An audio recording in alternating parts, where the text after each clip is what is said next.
Bapak Ibu atas kehadirannya pada acara pelatihan pengendalian faktor risiko PTM bagi kader Posyandu. Hari ini kita akan membahas tentang pengukuran faktor risiko PTM. Pengukuran faktor risiko PTM yaitu deteksi dini obesitas atau pengukuran tinggi badan, berat badan, dan lingkar perut. Kita langsung aja ke praktek. Dipersilakan Bapak Ibu kader yang ingin maju untuk mewakili. Silakan. Ada pengukuran tinggi badan, alas kakinya dilepas, tumitnya sampai menyentuh dinding, berdiri tegak, terus dilakukan pengukuran. 156 untuk tinggi badannya. Lanjut ke penimbangan berat badan. Jadi alas kaki, hadapkan depan, 47,2. Kemudian kita lanjut pengukuran lingkar perut. Raba tulang rusuk paling bawah dan tandai sebagai batas atas pengukuran. Kemudian raba ujung lengkung tulang pangkal paha atau panggul dan tandai sebagai batas bawah pengukuran. Selanjutnya tetapkan titik tengah di antara batas atas dan batas bawah dan tandai sebagai titik tengah pengukuran. Selanjutnya diharapkan untuk berdiri tegak dan bernapas dengan normal. Pengukuran lingkar perut dimulai dari titik tengah, kemudian secara horizontal melingkari pinggang dan perut kembali menuju titik tengah di awal pengukuran. Apabila peserta mempunyai perut yang gendut ke bawah, pengukuran mengambil bagian yang paling buncit lalu berakhir pada titik tengah tersebut lagi. Dari hasil pengukuran tadi kita temukan berat badan ibu 47,2 kg dengan tinggi badan 156 dan indeks massa tubuh 19 dengan lingkar perut 75. Alhamdulillah ibu pian normal, berarti langsung. Kemudian kita masuk ke pemeriksaan faktor resiko penyakit tidak menular. Deteksi dini penyakit tidak menular pada usia produktif dan lansia. Langsung saja kita masuk untuk deteksi dini hipertensi. Silahkan prakteknya Bapak Ibu. Jadi kita mengukur tekanan darah juga.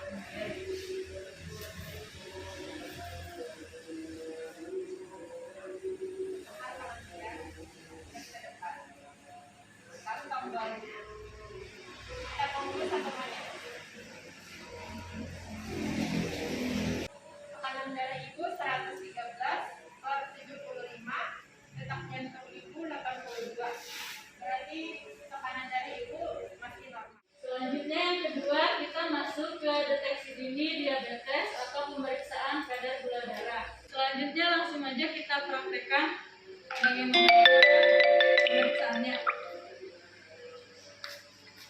Baiklah, sekarang kita akan melakukan pemeriksaan gula darah.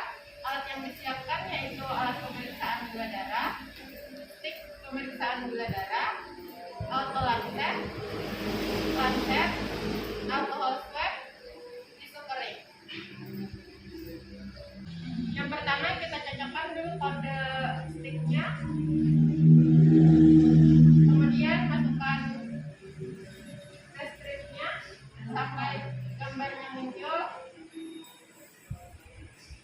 Bersihkan ujung jari dengan kapas.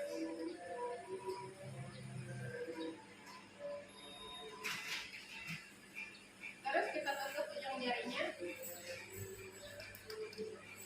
Kita usap darah keluar pertama. Kemudian kita masukkan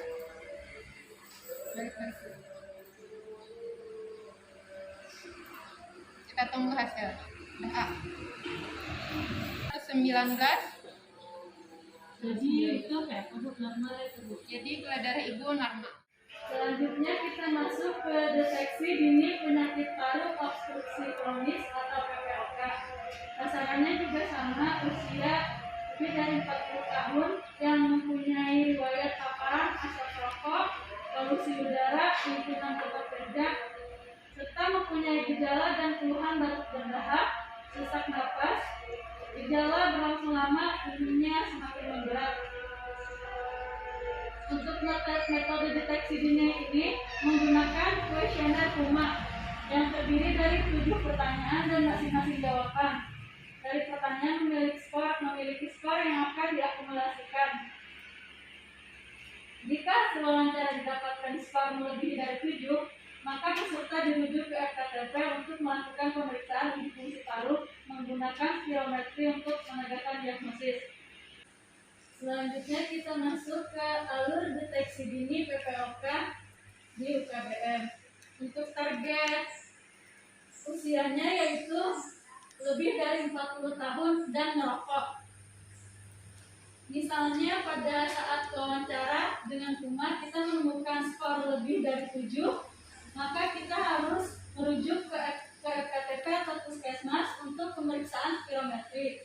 Jika tidak, kita hanya memberikan edukasi daya hidup sehat dan kunjungan rutin. Kita masuk ke pemeriksaan kolesterol. Di sini pula sama aja sama yang pemeriksaan gula darah, cuma bedanya ini menggunakan stik kolesterol.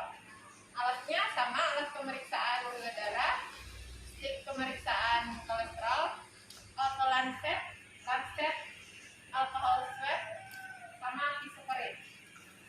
Nah, kita periksa pula. Kita masukkan, cocokkan kode, kemudian kita pasang tes stripnya.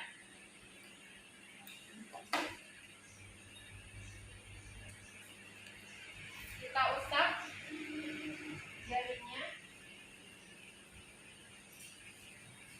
kita tusuk ujung jarinya,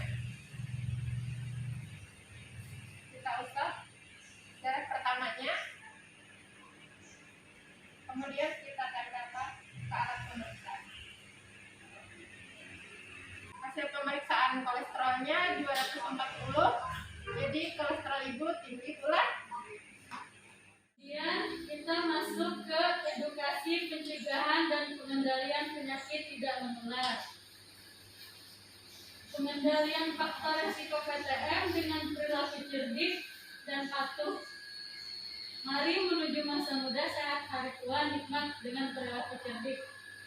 Perilaku cerdik ini artinya itu ceknya dengan cara cek kesehatan secara rutin, K-nya menyahkan asap rokok, R-nya rajin aktivitas fisik, D-nya diet seimbang, I-nya istirahat cukup, K-nya kelola stres. Ulun hendak melakoni pian ini ada pak berokok pak ya sudah orang belum pian ini berokok jar leh mungkin kenapa tadi jadi pian berokok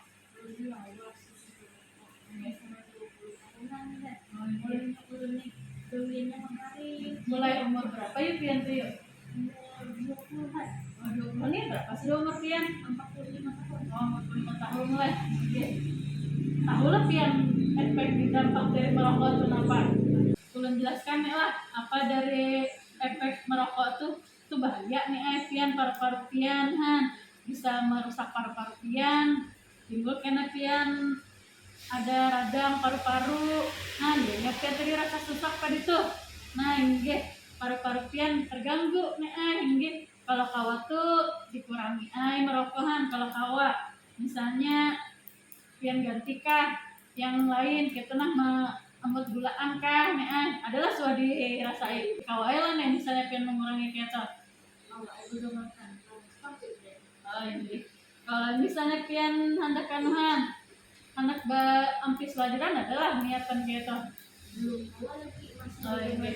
juga matanya lah bisa gulaan kah keto lah berikutnya kita masuk ke penggunaan dashboard dan aplikasi sehat di Shapo atau tidak asik pada deteksi dini penyakit tidak menular. Jadi yang pertama kita lakukan yaitu mendownload aplikasi asik di Play Store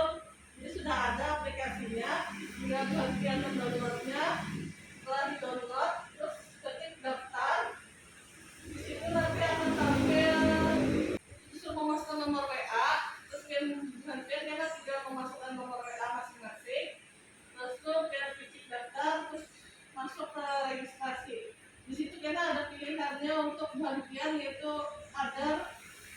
Yang klik aja pilihan jenis layanan kesehatannya other.